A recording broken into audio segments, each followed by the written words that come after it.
8월 18일 수요일 매일 성경 아침 묵상입니다. 오늘의 본문은 시편 63편 1절에서 11절 말씀입니다. 주의 인자하심이 생명보다 라는 제목으로 말씀을 묵상하겠습니다. 첫 번째 단락의 제목은 하나님을 갈망하라입니다.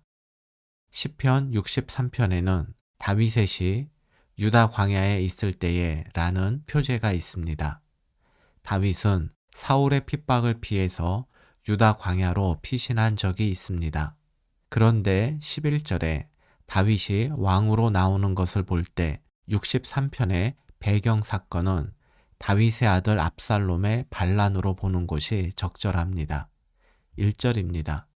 하나님이여 주는 나의 하나님이시라. 내가 간절히 주를 찾되 물이 없어 마르고 황폐한 땅에서 내 영혼이 주를 갈망하며 내 육체가 주를 앙모하나이다. 친아들과 믿었던 신하들의 반란으로 도망자 신세가 된 다윗은 유다 광야에서 그 땅보다 더 메마르고 더 황폐한 육신과 심령으로 하나님을 애타게 찾고 그리워합니다. 2절입니다. 내가 주의 권능과 영광을 보기 위하여 이와 같이 성소에서 주를 바라보았나이다. 2절은 다윗이 과거를 회상하는 내용입니다. 성소에서 주를 바라보았다란 표현은 다윗이 예배를 통해서 하나님을 만났음을 의미합니다. 그리고 다윗은 예배를 통해 하나님의 권능과 영광을 경험하였습니다. 이와 같은 하나님에 대한 개인적 경험이 있었기 때문에 다윗은 인생의 위기 앞에서 더욱 하나님을 찾고 의지할 수 있었습니다.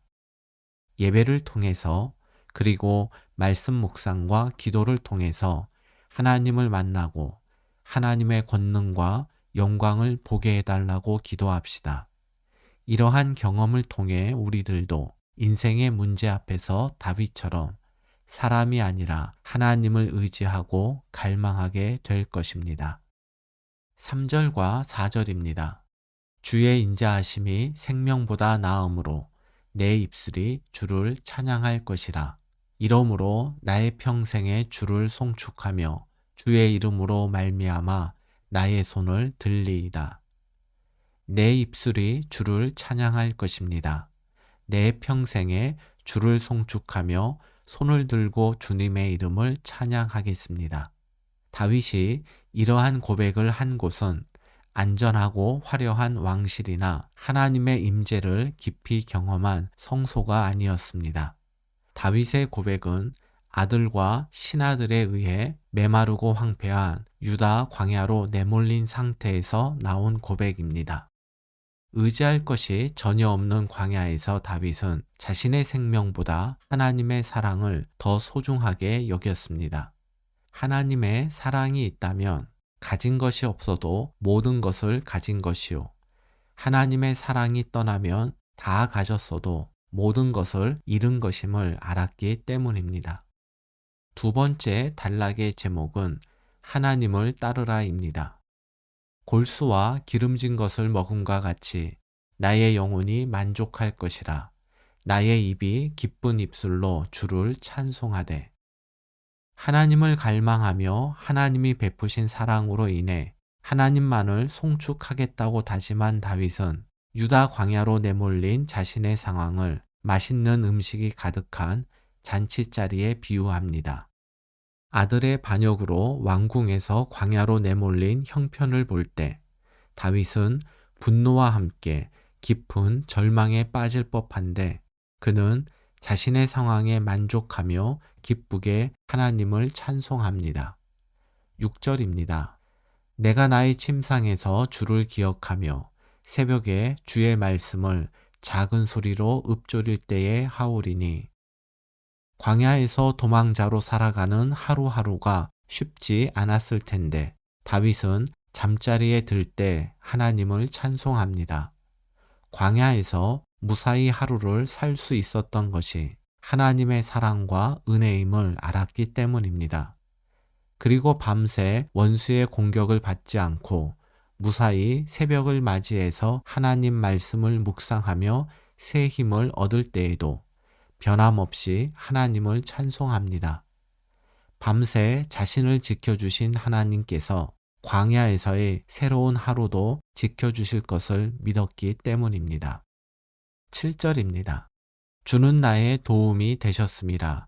내가 주의 날개 그늘에서 즐겁게 부르리이다.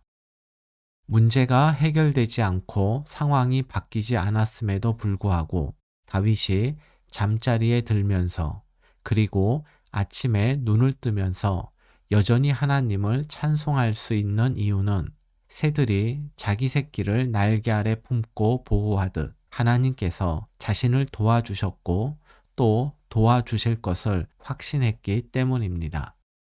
광야에서의 삶은 성공이 아니라 생존을 목표로 합니다. 다윗처럼 살아있는 것만으로도 하나님께 감사하고 하나님을 찬양할 수 있는 곳이 광야입니다. 우리는 1년 8개월 전 아무런 준비도 하지 못하고 예상하지도 못했던 코로나 바이러스로 인해서 한순간에 광야로 내몰렸습니다. 문제를 해결할 방법을 찾지 못한 채 살아남는 것이 목표인 시대를 살아가고 있는 것입니다. 원하는 일을 성취하지 못했어도 하루하루를 무사히 지내고 밤새 안녕한 것이 하나님의 은혜임을 기억하며 하나님께 감사합시다. 문제가 해결되는 것만이 하나님의 은혜가 아니라 문제 속에서 참고 버틸 수 있는 것도 하나님의 놀라운 은혜의 결과입니다. 8절에서 10절입니다. 나의 영혼이 주를 가까이 따르니 주의 오른손이 나를 붙드시거니와 나의 영혼을 찾아 멸하려 하는 그들은 땅 깊은 곳에 들어가며 칼의 세력에 넘겨져 승냥이의 먹이가 되리이다. 광야 생활의 목표는 생존이고 버티는 것이지만 이것이 광야 생활의 최종 목표는 아닙니다. 광야에서 버티는 이유는 참고 견디어 광야에서 살아남아 그 광야를 통과하는 것입니다. 그래서 다윗이 광야에서 하루하루 버티도록 은혜를 베푸신 하나님께서는 다윗이 광야를 통과하여 다시 예전의 삶을 회복하도록 도우실 것입니다. 하나님이 다윗을 지키시고 보호하신 결과 다윗을 멸하려는 원수들은 땅 아래 깊은 곳으로 떨어질 것이고 칼에 쓰러지고 들짐승의 밥이 될 것입니다. 그러나 하나님을 갈망하며 따르는 다윗은 안전할 것입니다. 하나님의 오른손이 그 영혼을 붙들어 주시기 때문입니다. 11절입니다. 왕은 하나님을 즐거워하리니 주께 맹세한 자마다 자랑할 것이나 거짓말하는 자의 입은 막히리로다. 시편 63편은 1절부터 10절까지의 화자는 1인칭으로 나오다가 마지막 11절에서는 화자가 3인칭으로 바뀝니다. 이것은 다윗이 하나님만을 갈망하고 따르며 찬송하겠다란 개인의 고백이 공동체의 고백으로 확장되었음을 표현하기 위한 문학 기법입니다. 왕은 하나님을 즐거워한다는 다윗이 하나님 안에서 즐거움을 회복할 것을 말합니다. 주께 맹세한 자마다 자랑할 것이다에서 자랑하다는 영광을 누리다, 칭찬을 받다란 뜻입니다. 즉 하나님의 말씀대로 살겠다고 맹세한 사람들은 중간에 어려움을 겪을지라도 결국에는 영광을 누리게 될 것입니다. 그러나 자기 이익을 위해서 거짓말을 일삼는 사람들은 하나님이 하시는 일을 보고 하나님의 자녀들이 하나님을 찬양할 때 그들은 말문이 막힐 것입니다. 어려운 환경이 문제가 아니라 그러한 환경 속에서 하나님을 의지하지 않고 따르지 않는 것이 문제입니다.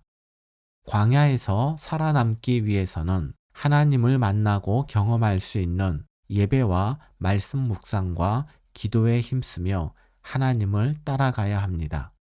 하루를 마감하면서 사랑으로 우리를 지켜주신 하나님을 찬양하며 또 하루를 시작할 때에는 하나님께서 베풀어 주실 은혜를 기대하며 말씀으로 하루를 시작합시다. 시편 63편의 고백은 다윗만의 고백이 아니라 하나님과의 만남을 갈망하고 하나님을 의지하고 따르는 모든 이들의 고백이 될 것입니다. 오늘의 말씀 요약입니다. 예배와 말씀 묵상과 기도를 통해 이루어지는 하나님과의 만남은 인생의 문제 앞에서 하나님을 의지하고 갈망하게 합니다. 비대면의 광야 시대에 하나님의 은혜로 마음과 믿음을 지킬 수 있음에 감사하며 하나님만을 의지하고 따라갑시다. 황폐하고 의지할 것 없는 광야와 같은 환경이 문제가 아니라 광야에서 하나님을 의지하지 않고 따르지 않는 것이 문제입니다. 오늘의 한 줄 기도입니다. 우리를 향한 주의 인자하심을 생명보다 더 귀히 여기며 평생에 주님을 송축하며 살게 하소서.